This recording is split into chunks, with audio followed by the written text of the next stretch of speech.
Hello student, welcome to the next video of on GST. आज के इस video में हम पढ़ेंगे value of supply of goods in GST. तो ये जो टॉपिक है आपके लिए बहुत इम्पोर्टेंट है। ये टॉपिक बहुत छोटा है लेकिन बहुत ही इम्पोर्टेंट है, क्योंकि इस टॉपिक के ऊपर आपके एग्जाम में 7 to 8 मार्क्स के लिए क्वेश्चन पूछा जाता है। तो मैं आपको एक रिक्वेस्ट करना चाहूँगी। ये जो वीडियो है इसमें मैंने आपको सिर्फ वैल्यू ऑफ सप्लाई की जो कंडीशन और सेक्शंस दिए गए हैं जीएसटी एक्ट में, वो मैंने आपको समझाए हैं। इसके नेक्स्ट वीडियो में आप एग्जाम में लिखोगे कैसे, वो समझाया है। और थर्ड वीडियो में मैंने आपको पूरे क्वेश्चंस कैसे सॉल्व करने हैं, एग्जाम में कैसे पूछे गए हैं और कैसे सॉल्व करने हैं, उसके बारे में इंफॉर्मेशन दी है। तो अगर आप ये तीनों ही वीडियो एक साथ में देखते हैं तो आपका 7 to 8 मार्क्स आपके हाथ में है। ये सारा ही अगर इन्फॉर्मेशन में एक वीडियो में डालती तो ये बहुत बड़ा हो जाता और आपको समझ में नहीं आता है। इसके लिए मैंने इसको 3 पार्ट्स में किए हैं। तो लेट अस सी, पहले वैल्यू ऑफ सप्लाई का पूरा मैं आपको बेस बताती हूँ कि क्या होता है। तो सबसे पहले इस वीडियो की लर्निंग पॉइंट्स क्या होंगी। सबसे पहले आप पढ़ेंगे कि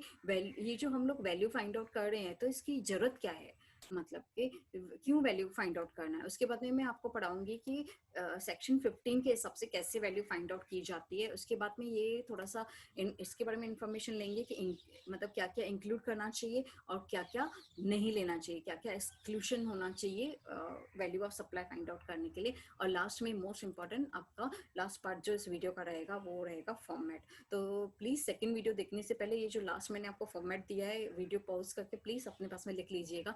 तो मैं आपको गारंटी देती हूँ कि आप कोई एग्जाम में कोई भी क्वेश्चन पूछने दीजिए तो वो आपको सॉल्व कर पाएंगे। चलिए आगे बढ़ते हैं और देखते हैं कि जरूरत क्या है value of supply find out करने के लिए। सबसे पहले मैं आपको बताता हूँ जीएसटी में होता क्या है कि जो हम लोग टैक्स लगाते हैं वो हमारी क्या होती है, परसेंटेज। मतलब कि हमको परसेंटेज में टैक्स दिया हुआ होता है और वो परसेंटेज हमको किसके ऊपर लगानी पड़ती है, वैल्यू ऑफ सप्लाई के ऊपर।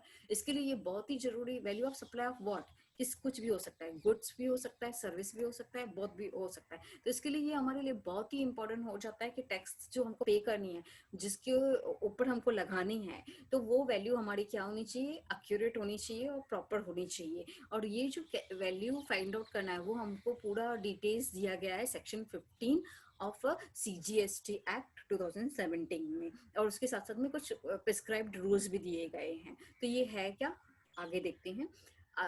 ये जो सेक्शन 15 है जिसमें हमको value of taxable supply find out करना है, इसके 5 सबसेक्शंस हैं।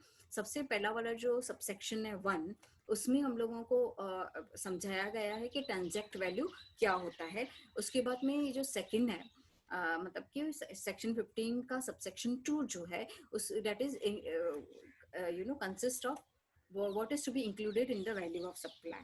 और जो 3 है that is what is to be excluded in the value of supply। तो these are the 3 most important subsections for you for exam point of view। और ये जो section 15 का जो 4 है, जो रिलेटेड विथ अगर कोई भी सप्लाई और जो इन इन तीनों में नहीं बैठती है तो उसकी वैल्यू कैसे फाइंड आउट करने का। जो भी वैल्यू हम लोग सेक्शन 15(1) और 2, 3 के हिसाब से नहीं फाइंड आउट कर सकते हैं तो उसकी वैल्यू कैसे फाइंड आउट करने का वो दिया गया है सेक्शन 4 में। और सेक्शन 5 में दिया उस चीज की वैल्यू फाइंड आउट करने के लिए बताया गया है जो गवर्नमेंट से टाइम टू टाइम नोटिफाइड आती हैं। मतलब कौन सी कोई कोई सप्लाई गवर्नमेंट बताती है कि इसकी वैल्यूएशन कैसे करनी है। तो टाइम बिंग जिसको मैं अभी राइट क्लिक कर रही हूँ वो आपके सिलेबस में नहीं है, पर हाँ इसके बारे में थोड़ी सी इन्फॉर्मेशन मैं आपको दे दूंगी कि ताकि एग्जाम में जाने से पहले आपको थोड़ी सी इसके बारे में भी इंफॉर्मेशन होनी चाहिए। पर पहले हम पढ़ेंगे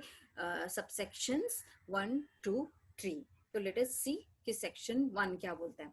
सेक्शन 1 है ना, उसमें 2 कंडीशन ही लिखी हैं। सबसे पहले हम लोगों को लिखा है कि जो भी हम मतलब जो भी सम दिया रहेगा या जो भी कंपनी हम लोग देख रहे हैं तो उसमें हम लोगों को हम जो भी सप्लाई कर रहे हैं उसका एक्चुअल ये जो प्राइस है और वो प्राइस जो है वो या तो पेड होना चाहिए या तो पेएबल होना चाहिए। मतलब कि अगर मैं इनडायरेक्टली बात करूं तो ये सिर्फ पैसे की बात कर रहा है, मतलब कि बटर एक्सचेंज या कुछ और दिया है वो कंसिडर नहीं करता है, तो ये सेक्शन 1 में है। तो आप बोलोगे मैम बटर एक्सचेंज है वो क्या है, तो वो 4 एंड 5 में चला जाएगा।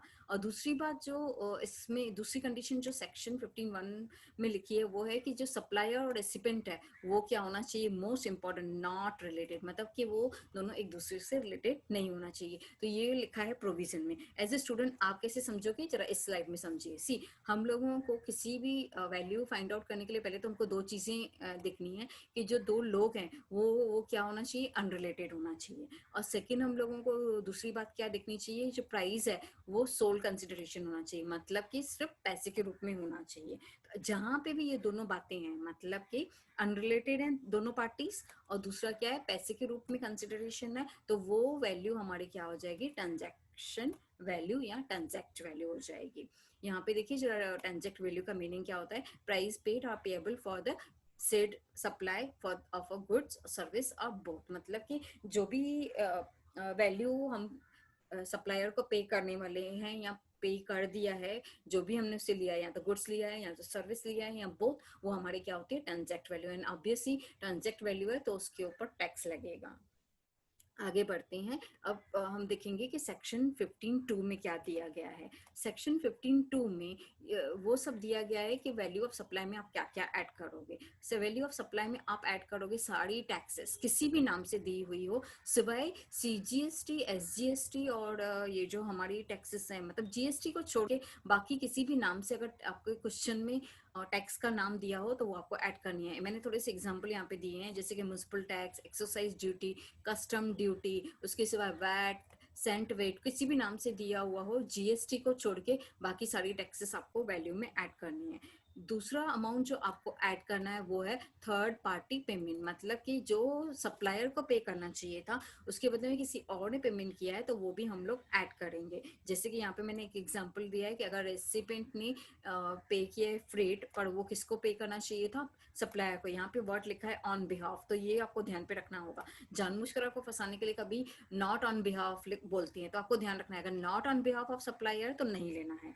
मतलब कि इन शॉर्ट मैं ये बोलना चाहती हूँ कि वो कॉन्ट्रेक्चुअल होना चाहिए, मतलब कि दोनों के बीच में एग्रीमेंट होना चाहिए कि सप्लायर बोलना चाहिए कि यस तुम पे करो मैं तुमको दूंगा, राइट। तो ये थर्ड पार्टी एक्सपेंसेस होते हैं। नेक्स्ट होता है इंसिडेंटल एक्सपेंसेस, ये मोस्ट इंपॉर्टेंट है। जैसे कि मैंने यहाँ पे एग्जांपल लिखा है, commission page, installation charges, designing, packing charges. तो ये सब जो खर्चे हैं, ये थोड़ा सा इसका रूल थोड़ा सा ध्यान रखिएगा, बिफोर और at the time of supply, मतलब कि ये जितने भी खर्चे हैं या तो सप्लाई होने से पहले या उस समय जब भी सप्लाई हो रही है उस समय पे करने, अगर उसके बाद में हो रहा है तो वो सप्लायर की रिस्पॉन्सिबिलिटी नहीं है। तो ये भी हमको ऐड करना है। इंक्लूड का मीनिंग होता है इंक्लूजन, मतलब ऐड करना है। और नेक्स्ट है इंटरेस्ट और लेट फी। अगर कोई भी आदमी किसी को पेमेंट करने में लेट कर देता है या उसके लेट मतलब पेनल्टी पड़ जाती है, तो ये सब भी वैल्यू ऑफ सप्लाई में ऐड हो जाते हैं।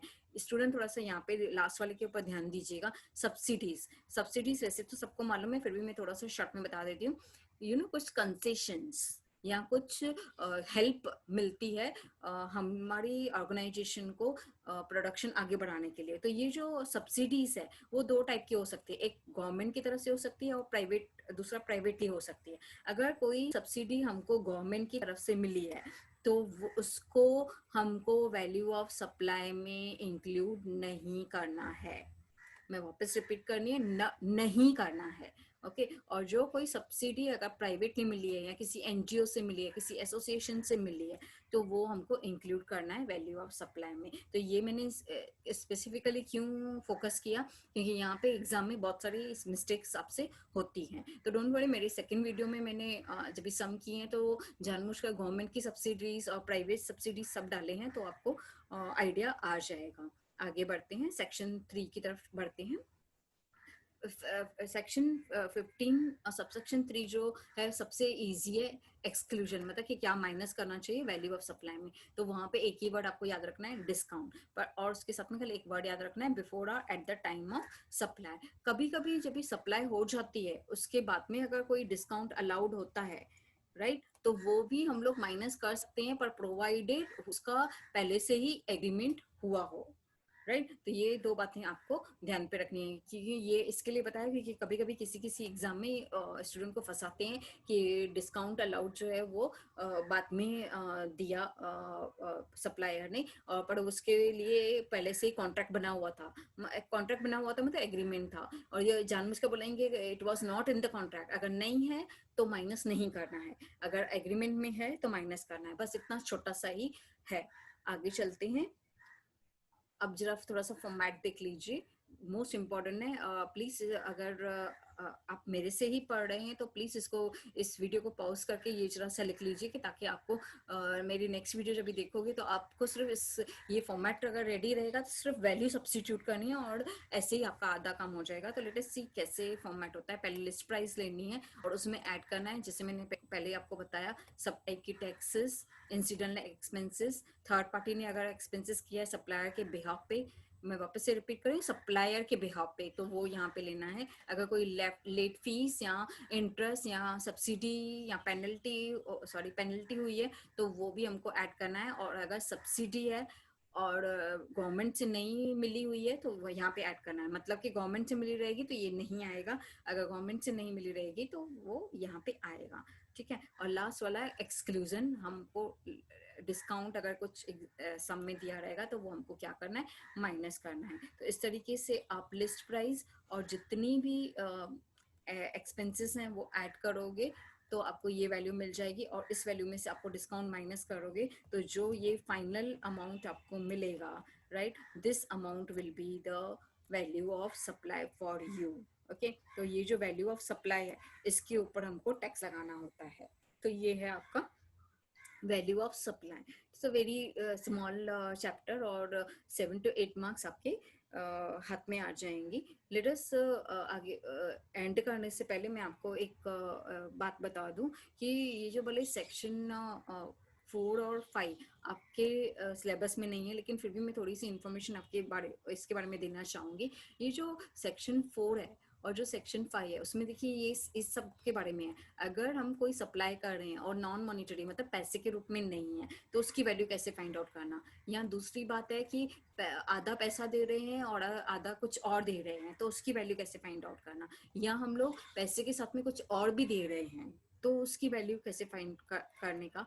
यहाँ तो अगर किसी रिलेटेड पर्सन से को हमने सप्लाई की है तो उसकी वैल्यू कैसे फाइंड करने का, और कोई स्पेसिफिक क्लास ऑफ सप्लाई है जो गवर्नमेंट ने नोटिफाइड किया है तो उसकी वैल्यू कैसे फाइंड आउट करना, इन सब के बारे में इंफॉर्मेशन दिया है। ये आपके सिलेबस में नहीं है, ये सीए फाइनल में है। तो यहाँ इसके लिए मैंने जस्ट आपको एग्जाम में आप ब्लैंक नहीं जाए इसके लिए मैंने थोड़ी सी इंफॉर्मेशन आपको इसके बारे में दे दी।